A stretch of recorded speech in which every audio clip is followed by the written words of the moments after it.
আমরা এখন হিসাব বিজ্ঞানের একটা অধ্যায় শুরু করব।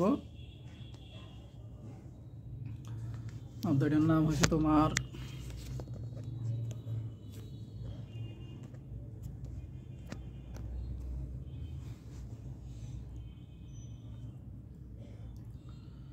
মজুদ পণ্যের হিসাব রক্ষণ পদ্ধতি। এটা থেকে প্রত্যেক বছরই একটা না একটা অঙ্ক আসে এখান থেকে। অধ্যায়ের নাম হচ্ছে কি মজুদ পণ্যের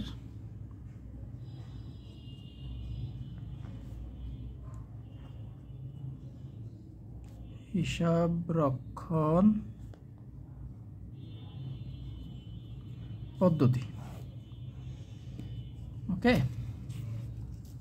আর অধ্যায়টা তোমার প্রথম হিসাব বিজ্ঞান দ্বিতীয় পত্রের দ্বিতীয় খণ্ডের অষ্টম অধ্যায়।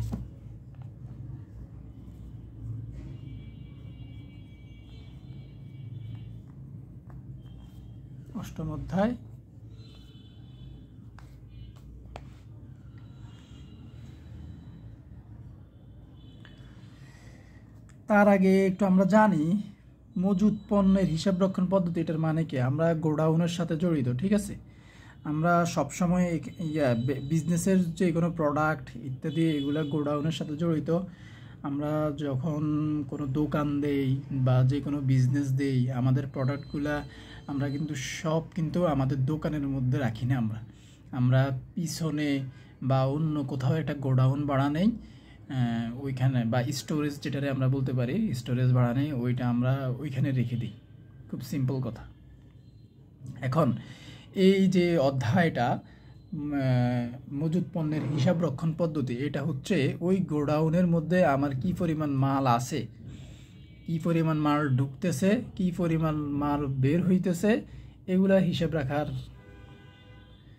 কাজ, ঠিক আছে? এখন আমরা কিভাবে হিসাব রাখবো, কোনভাবে হিসাব রাখলে আমাদের জন্য ভালো হয়, এটার বিভিন্ন পদ্ধতি আছে এবং এক একটা পদ্ধতি তোমার এক এক ধরনের ব্যবসায়ের জন্য প্রযোজ্য বা এক এক ধরনের পণ্যের জন্য প্রযোজ্য। যেমন তোমাকে যদি স্যার বলি কাঁচামালের জন্য এক রকমের হিসাব পদ্ধতি প্রিপেয়ার করা যায়, মানে বেস্ট পদ্ধতি। আবার যেটা কাঁচামালের জন্য যেই পদ্ধতিটা বেস্ট, ওইটা আবার তোমার হয়তো মুদিমালের জন্য ওই পদ্ধতি বেস্ট না, এইরকম আর কি। তো এটা ব্যবসায়ের ধরনের উপর ভিত্তি করে পদ্ধতিগুলা তোমার করা হয়, নির্ধারণ করা হয় বা চুজ করা হয়। এখন আমাদের একটা জিনিস মাথায় রাখতে হবে, গোডাউনে যদি কোনো কিছু ঢুকে এটাকে আমরা ক্রয় হিসেবে ধরবো, আর গোডাউন থেকে কোনো কিছু বের হয়ে গেলে ওইটাকে আমরা বিক্রয় হিসেবে ধরবো। আর গোডাউনের মধ্যে যেই জিনিসগুলো আছে ওইটারে আমরা গোডাউনের বর্তমান অবস্থা বা মজুদ অবস্থা হিসেবে ধরবো আমরা এটাকে। হ্যাঁ, তার আগে আমরা একটু জেনে নেই মজুদ পণ্যের হিসাব রক্ষণ পদ্ধতি মোটামুটি কয় ধরনের আছে, এগুলো আমরা একটু জানার চেষ্টা করি। যেমন প্রচলিত কয়েকটা পদ্ধতি আছে, এর মধ্যে গুরুত্বপূর্ণ একটা হচ্ছে পাইপো পদ্ধতি। কি পদ্ধতি? পাইপো মেথড বা পাইপো পদ্ধতি।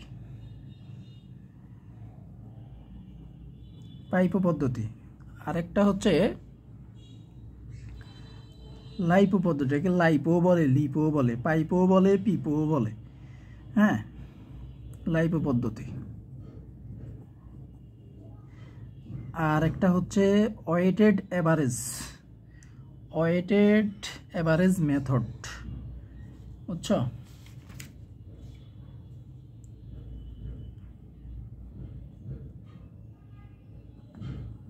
WEIGHTED, ওয়েটেড অ্যাভারেজ মেথড বা পদ্ধতি।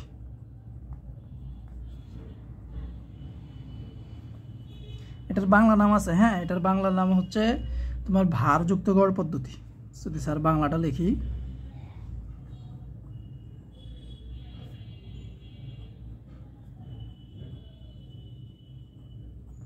ভারযুক্ত পদ্ধতি। এখন গড় পদ্ধতি, এই যে অ্যাভারেজ মেথডের মধ্যে দুই প্রকার আছে। একটা হচ্ছে ওয়েটেড অ্যাভারেজ মেথড, আর তোমার আরেকটা আছে আমার এই মুহূর্তে মনে আসছে না, হ্যাঁ মনে পড়ছে, ওইটা হচ্ছে সিম্পল প্রাইস অ্যাভারেজ মেথড, সরল গড় মূল্য পদ্ধতি। ঠিক আছে, তো স্যারে যেহেতু লিস্ট করতেছি এখানেও লিখে দিই সিম্পল এভারেজ মেথড।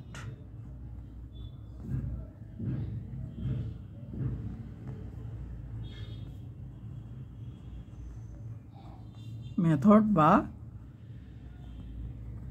পদ্ধতি। এখন এখানে কথা আছে, এখানে কথা হচ্ছে পরীক্ষার মধ্যে যেখান থেকে বেশি আসে 1 নাম্বার অর্থাৎ পাইপো, 2 নাম্বার লিপো আর 3 নাম্বার হচ্ছে ওয়েটেড এভারেজ মেথড। এই 3টা বেশি আসে পরীক্ষাতে।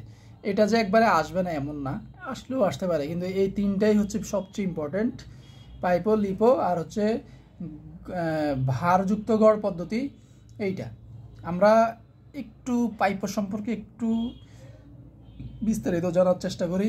আমরা আগে থিওরিটিক্যাল জ্ঞান একটু নেই, দেন আস্তে আস্তে আমরা একটা একটা করে অঙ্ক ধরব, বেসিকগুলো জানার চেষ্টা করব। ওকে, ধরো পাইপো। পাইপো কথাটার মানে কি? পাইপো মানে হচ্ছে ফার্স্ট ইন ফার্স্ট আউট। ঠিক আছে, ফার্স্ট ইন ফার্স্ট আউট। যদি বাংলা বলি, বাংলা হচ্ছে আগের মাল। আগের মাল, মালরে আমরা আরেকটা বলতে পারি পণ্য। মাল হচ্ছে তোমার পার্সি শব্দ। আগের মাল বা আগের পণ্য আগে ছাড়ো, আগে ছাড়ো। এই কথাটার মিনিং হচ্ছে কি, আমি তোমাকে বুঝাই বলি। এই কথাটার মিনিং হচ্ছে আমার গোডাউনের মধ্যে যেই মাল আগে ঢুকবে ওই মালে আবার আগে আমি বাহির করে দিব, অর্থাৎ সেল করে দিব। যেই মাল আমি আগে ক্রয় করে আগে গোডাউনে ঢুকাইছি ওই মাল আগে আগে আগে বিক্রি করব। এখন দেখো, গোডাউনের মধ্যে কিন্তু কয়েকভাবে মাল ঢুকে। যেমন 10 তারিখে, ধরো জানুয়ারির 1 তারিখে আমি একটা পণ্য কিনছি, ধরো 1 বস্তা চিনি কিনছি আমি জানুয়ারির 1 তারিখে। জানুয়ারির 2 তারিখে আবার আমি 1 বস্তা চিনি কিনছি। জানুয়ারির 3 তারিখে আমি আবার 1 বস্তা চিনি কিনছি। দেখো, 1 তারিখে আমি জানুয়ারির 1 তারিখে কিনছি আমি 1 বস্তা।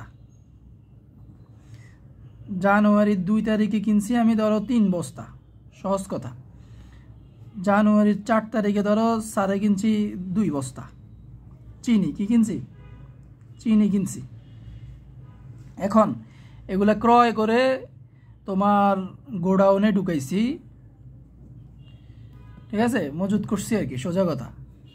এখন আমি যখন বিক্রি করতে যাব, ধরো সারে জানুয়ারির 4 তারিখে, জানুয়ারির 4 তারিখে 1.5 বস্তা চিনি বিক্রি করব। কয় বস্তা বিক্রি করবো? আগে কিন্তু এগুলো কিনছি, এখন আমি বিক্রি করব আমি এগুলো এখন। তাহলে জানুয়ারির 4 তারিখ 1.5 অর্থাৎ 1.5 বস্তা চিনি বিক্রি। কি বিক্রি? চিনি। এখন তুমি আমারে বলো, আমি তো প্রথমে 1 বস্তা, পরে 3 বস্তা, পরে 2 বস্তা, টোটাল আমার কাছে মজুদ আছে 6 বস্তা। কয় বস্তা? 6 বস্তা মজুদ আছে। এখন আমাকে ডিসিশন নিতে হবে, আমি যে 1.5 বস্তা কাস্টমারকে আমি দিব, বিক্রি করে দিব, আমি কি প্রথম থেকে দিব, নাকি শেষে 2 বস্তা আছে এখান থেকে 1.5 বস্তা দিয়ে দিব, নাকি প্রথমে আমি যে 1 বস্তা নিছি সেই 1 বস্তা থেকে ওই 1 বস্তা দিব, আর 3 বস্তা থেকে আরও হাফ বস্তা কেটে নিব, মেপে নিব, তার 1.5 বস্তা নেব। এই যে আমি ফার্স্ট থেকেও নিতে পারতেছি চাইলে, অর্থাৎ বিক্রি করতে পারতেছি চাইলে, শেষে যেগুলো ঢুকছে ওইগুলো থেকেও বিক্রি করতে পারতেছি। এখন পাইপো মেথডটা কি অনুসরণ করে? First in first method. এটা অনুসরণ করে আমি যেগুলো আগে গোডাউনে ঢুকাইছি অর্থাৎ কিনছি, সোজা কথা ক্রয় করছি, আমি ওইগুলোই আগে বিক্রি করব। তাহলে পাইপো মেথডের নিয়ম অনুযায়ী আমি প্রথমগুলাই বিক্রি করব, শেষের যেগুলো ঢুকছে এগুলোর বিক্রি করবো। আমি সিরিয়ালে যেগুলো আগে ঢুকছে আগে ওইগুলোর বিক্রি করব। তাইলে আমি বিক্রি করার ক্ষেত্রে জানুয়ারির 1 তারিখে 1 বস্তা, ওইটা আসবে 1.5 বস্তা বিক্রি করবো যেহেতু। আর জানুয়ারির 2 তারিখে আছে 3 বস্তা, 3 বস্তা থেকে আমি ওইখান থেকে হাফ বস্তা নিয়ে নেবে, এই 1.5 বস্তা আমি বিক্রি করে দিব। এটারে বলে first in first out method, অর্থাৎ আগের মাল আগে ছাড়ো পদ্ধতি। ঠিক আছে, এবার আসো, এবার একটু স্যার একটু লিপু সম্পর্কে ধারণা দেই। লিপুটা কি? লিপু পদ্ধতি, এটার মিনিং হচ্ছে লাস্ট ইন, কি last in first method, last in first method না, আউট হবে, লাস্ট ইন ফার্স্ট আউট, শেষের মাল আগে ছাড়ো। এটার বাংলা অর্থ কি? শেষের মাল বা পণ্য আগে ছাড়ো পদ্ধতি। এখন স্যারে নতুন করে আর উদাহরণ দিব না, স্যারে এই উদাহরণ দিয়েই তোমার লিপোটা বুঝাই দিই। ফাইভতে আমরা কি করছি, আমরা জানুয়ারির 1 তারিখে কিনছি, 2 তারিখে কিনছি, 3 তারিখে কিনছি, টোটাল 6 বস্তা আছে। আর 4 তারিখে যাইয়া 1.5 বস্তা চিনি বিক্রি করে দিছি। এখন আমরা ডিসিশন নিতে হয়েছে আমরা কি শেষের যেগুলো ঢুকছে ওইগুলা থেকে দিব, না প্রথম যেগুলো আসছে ইয়াতে গোডাউনে ওইগুলা থেকে দিব। তো 5 পদ্ধতিতে হচ্ছে প্রথম যেগুলো ঢুকছে ওইগুলো বিক্রি করে দিব, অর্থাৎ 1 তারিখের 1 বস্তা এবং 2 তারিখের থেকে হাফ বস্তা নিব। আর লাস্ট ইন ফার্স্ট মেথড হচ্ছে আমার শেষে যেগুলো ঢুকছে আগে ওইগুলো বিক্রি করব। লাস্ট ইন ফার্স্ট মেথড কি? লাস্ট ইন ফার্স্ট আউট মানে কি, আমার যেগুলা শেষে ঢুকছে আগে ওইগুলা ছাড়বো। তার মানে লিপো পদ্ধতিতে যদি আমি হিসাব করি তাহলে আমি 1.5 বস্তা চিনি বিক্রি করব শেষের 2 বস্তা থেকে 1.5 বস্তা নিয়ে, অর্থাৎ শেষে যেগুলো একদম লাস্ট যেগুলো ঢুকছে ওইগুলো আমি বিক্রি করব। ক্লিয়ার? এই এটা বেশ ইম্পর্টেন্ট। তাহলে আশা করি তুমি এই পাইপো লিপো এটা মোটামুটি ক্লিয়ার হয়ে গেছে আশা করি তোমার। আর ওয়েটেড অ্যাভারেজ মেথড হচ্ছে কি, ওয়েটেড অ্যাভারেজ মেথড হচ্ছে তোমার, এটা স্যারের প্র্যাকটিক্যালি দেখাইতে হবে, তবে সংক্ষেপে একটু থিওরিটিক্যাল যদি বলি, এখানে দামের গড় করা হয়। যেমন স্যারে বলি তোমাকে, আমি জানুয়ারির 1 তারিখে এই উদাহরণ দিয়ে বুঝাই, এটা আবার বলতেছি, আমি এখন তোমাকে বুঝাচ্ছি ওয়েটেড অ্যাভারেজ মেথড, অর্থাৎ এই 3 নম্বরটা ভারযুক্ত গড় পদ্ধতি। যেমন জানুয়ারির 1 তারিখে যেই বস্তাটা, এটার দাম ধরো 300 টাকা নিছে। কত টাকা নিছে? 300 টাকা। আর জানুয়ারির 2 তারিখের যে বস্তাটা, এটার দাম নিছে ধরো 400 টাকা করে, প্রতি বস্তা 400 টাকা। আবার জানুয়ারির 3 তারিখের গুলো নিছে 250 টাকা করে নিছে ধরো বস্তা। এখন এই আচ্ছা একটু ওয়েট করো, স্যারে একটু আবার ব্যাকে যাচ্ছি, পাইপোতে যাচ্ছি, লিপোতে যাচ্ছি আবার একটু, কারণ তখন তো দাম অ্যাড করি নাই স্যারে, এখন যেহেতু দাম অ্যাড করছি একটু স্যারে একটু বুঝিয়ে দেয় দাম সহকারে ওইগুলি কীরকম আচরণ করে। তাহলে তুমি পাইপো লিপো আর অ্যাভারেজ ওয়েটেড অ্যাভারেজ মেথড দুইটার পার্থক্য বুঝতে পারবে ক্লিয়ারলি। যেমন স্যারে ফার্স্ট ইন ফার্স্ট মেথড, অর্থাৎ পাইপো পদ্ধতিতে যদি এটা বিক্রি করি 1.5 বস্তা চাল, 1.5 বস্তা চিনি, আমি যেহেতু আগের মাল আগে ছাড়ো পদ্ধতি, তাহলে আমি প্রথম থেকে নিব।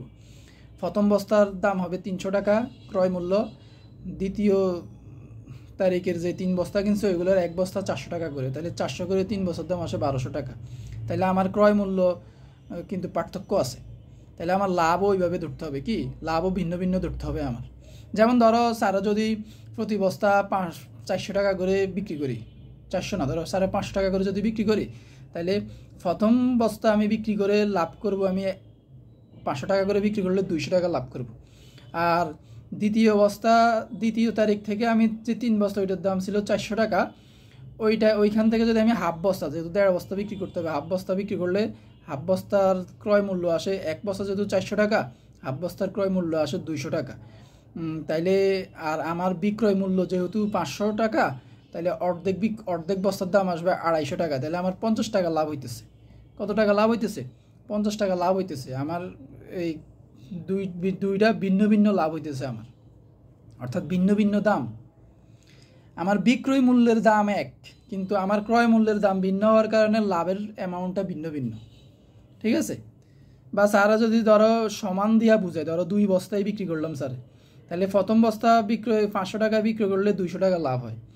আর দ্বিতীয় তারিখে থেকে যে 3 বস্তা আছে ওইখানগুলো যেহেতু 400 টাকা করে কিনছি, তাইলে ধরো এখান থেকে 1 বস্তা দিলে আমার 500 টাকা বিক্রি হলে আমার এইখানে হবে 100 টাকা লাভ, আর ওইটাতে হবে আমার 200 টাকা লাভ।